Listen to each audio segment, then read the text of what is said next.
இயேசுவுக்கே புகழ், இயேசுவுக்கே நன்றி, மரியே வாழ்க. அன்புக்குரியவர்களே, இன்று புனித வெள்ளி. நம் ஆண்டவர் இயேசு கிறிஸ்து நம் ஒவ்வொருவரின் பாவங்களுக்காக சிலுவையில் மரித்த நாளை கொண்டாடுகின்றோம். இந்நாளில் பலவித வேதனைகளோடு வாழ்கின்ற, குறிப்பாக உங்கள் வாழ்க்கையில் உள்ள வேதனைகள், கவலைகளை அன்னை மரியாளின் பரிந்துரை வழியாக சிலுவையில் நமக்காக மரித்த நம் ஆண்டவர் இயேசு கிறிஸ்துவிடம் ஒப்பு கொடுத்து நாம் ஜெபிப்போம். அருள் நிறைந்த மரியே வாழ்க, ஆண்டவர் உம்முடனே, பெண்களுக்குள் ஆசி பெற்றவள் நீரே, உம்முடைய திருவயிற்றின் கனியாகிய இயேசுவும் ஆசி பெற்றவரே. புனித மரியே, இறைவனின் தாயே, பாவிகளாயிருக்கிற எங்களுக்காக இப்பொழுதும் எங்கள் மரண வேளையிலும் வேண்டிக் கொள்ளும். ஆமேன். தொடக்க நூல் அதிகாரம் 3. மனிதனின் கீழ்ப்படியாமை.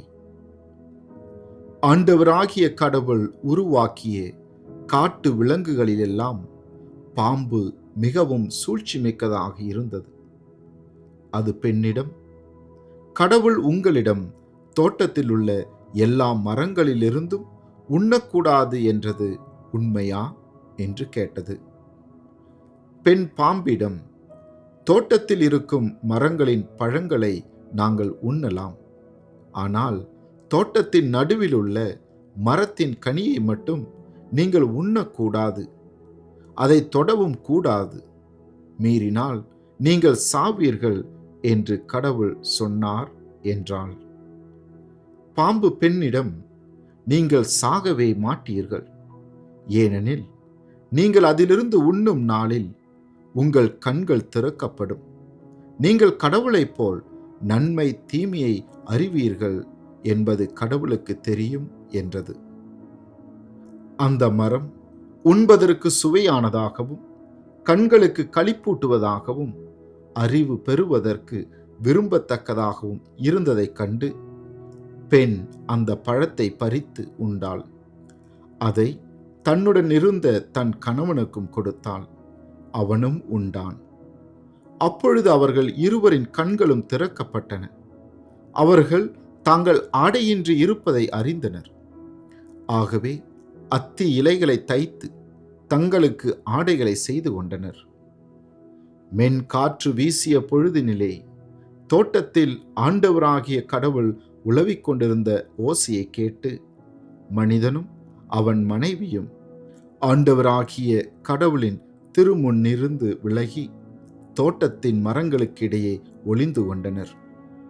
ஆண்டவராகிய கடவுள் மனிதனை கூப்பிட்டு, நீ எங்கே இருக்கின்றாய் என்று கேட்டார். உம் குரல் ஒலியை நான் தோட்டத்தில் கேட்டேன், ஆனால் எனக்கு அச்சமாக இருந்தது, ஏனெனில் நான் ஆடையின்றி இருந்தேன், எனவே நான் ஒளிந்து கொண்டேன் என்றான் மனிதன். நீ ஆடையின்றி இருக்கின்றாய் என்று உனக்கு சொன்னது யார்? நீ உண்ணக்கூடாது என்று நான் விலக்கிய மரத்திலிருந்து நீ உண்டாயோ என்று கேட்டார். அப்பொழுது அவன், என்னுடன் இருக்கும்படி நீர் தந்த அந்த பெண் மரத்தின் கனியை எனக்கு கொடுத்தால் நானும் உண்டேன் என்றான்.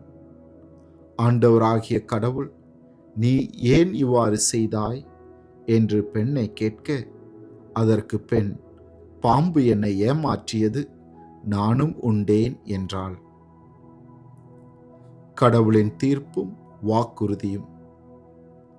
ஆண்டவராகிய கடவுள் பாம்பிடம், நீ இவ்வாறு செய்ததால் கால்நடைகள், காட்டு விலங்குகள் அனைத்திலும் சபிக்கப்பட்டிருப்பாய். உன் வயிற்றினால் ஊர்ந்து உன் வாழ்நாள் எல்லாம் புழுதியை தின்பாய். உனக்கும் பெண்ணுக்கும் உன் வித்துக்கும் அவள் வித்துக்கும் பகையை உண்டாக்குவேன். அவள் வித்து உன் தலையை காயப்படுத்தும், நீ அதன் குதிங்காலை காயப்படுத்துவாய் என்றார். அவர் பெண்ணிடம், உன் மகப்பேற்றின் வேதனையை மிகுதியாக்குவேன், வேதனையில் நீ குழந்தைகள் பெறுவாய், ஆயினும் உன் கணவன் மேல் நீ வேட்கை கொள்வாய், அவனோ உன்னை ஆள்வான் என்றார். அவர் மனிதனிடம், உன் மனைவியின் சொல்லை கேட்டு உண்ணக்கூடாது என்று நான் கட்டளையிட்டு விலக்கிய மரத்திலிருந்து நீ உண்டதால் உன் பொருட்டு நிலம் சபிக்கப்பட்டுள்ளது. உன் வாழ்நாள் எல்லாம் வருந்தி அதன் பயனை உழைத்து நீ உண்பாய். முட்செடிகளையும் முட்புதரையும் உனக்கு அது முளைப்பிக்கும். வயல்வெளி பயிர்களை நீ உண்பாய். நீ மண்ணிலிருந்து உருவாக்கப்பட்டதால் அதற்கு திரும்பும் வரை நெற்றி வியர்வை நிலத்தில் விழ உழைத்து உன் உணவை உண்பாய். நீ மண்ணாய் இருக்கிறாய், மண்ணுக்கே திரும்புவாய் என்றார். மனிதன் தன் மனைவிக்கு ஏவாள் என்று பெயரிட்டான். ஏனெனில் உயிருள்ளோர் எல்லோருக்கும் அவளே தாய். ஆண்டவராகிய கடவுள் மனிதனுக்கும் அவன் மனைவிக்கும் தோல் ஆடைகள் செய்து அவர்கள் அணியச் செய்தார். பின்பு ஆண்டவராகிய கடவுள், மனிதன் இப்பொழுது நம்முள் ஒருவர் போல் நன்மை தீமை அறிந்தவன் ஆகிவிட்டான். இனி அவன் என்றென்றும் வாழ்வதற்காக வாழ்வின் மரத்திலிருந்தும் பறித்து உண்ண கையை நீட்டிவிடக் கூடாது என்றார். எனவே ஆண்டவராகிய கடவுள் அவன் உருவாக்கப்பட்ட அதே மண்ணை பண்படுத்த அவனை ஏதேன் தோட்டத்திலிருந்து வெளியே அனுப்பிவிட்டார். இவ்வாறாக அவர் மனிதனை வெளியே துரத்திவிட்டார். ஏதேன் தோட்டத்திற்கு கிழக்கே வாழ்வின் மரத்திற்கு செல்லும் வழியை காப்பதற்கு கெருபுகளையும் சுற்றி சுழலும் சுடரொளி வாளையும் வைத்தார். இது ஆண்டவரின் அருள்வாக்கு. இறைவா, உமக்கு நன்றி. மன்றாடுவோமாக. விண்ணக தந்தையே இறைவா, இன்று நாங்கள் வாசிக்க கேட்டதைப் போல உமது அன்பை மறந்து, நீர் கொடுத்த எல்லா ஆசீர்வாதங்களையும் மறந்து, ஆதாமும் ஏவாளும் உமக்கு கீழ்ப்படியாமையால் பாவம் செய்து நீர் படைத்த அனைத்தையும் சாத்தானின் கையில் ஒப்படைத்தார்கள். ஆனால் உம் அன்பு மகன் இயேசு கிறிஸ்து தமது கீழ்ப்படிதலால் எங்கள் பாவங்களுக்காக பாடுகள் பட்டு சிலுவையில் அறையப்பட்டு தன் உயிரையே தந்து சாத்தானை தோற்கடித்து எந்த ஆசீர்வாதத்தை எங்கள் பாவங்களால் நாங்கள் இழந்தோமோ அதை மீட்டுத்தர நீர் திருவுளம் கொண்டீரே. அதற்காக உமக்கு நன்றி கூறுகின்றோம்.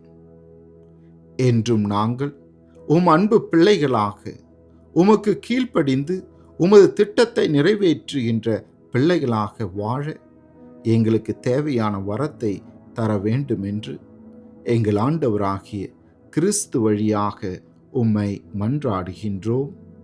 ஆமேன். ஆண்டவர் உங்களோடு இருப்பாராக, உம் ஆன்மாவோடும் இருப்பாராக. எல்லாம் உள்ள இறைவன் தந்தை, மகன், தூய ஆவி உங்களையும் உங்கள் குடும்பத்தில் இருக்கின்ற ஒவ்வொருவரையும் நிறைவாக ஆசீர்வதித்து பாதுகாத்து வழிநடத்துவாராக. ஆமேன்.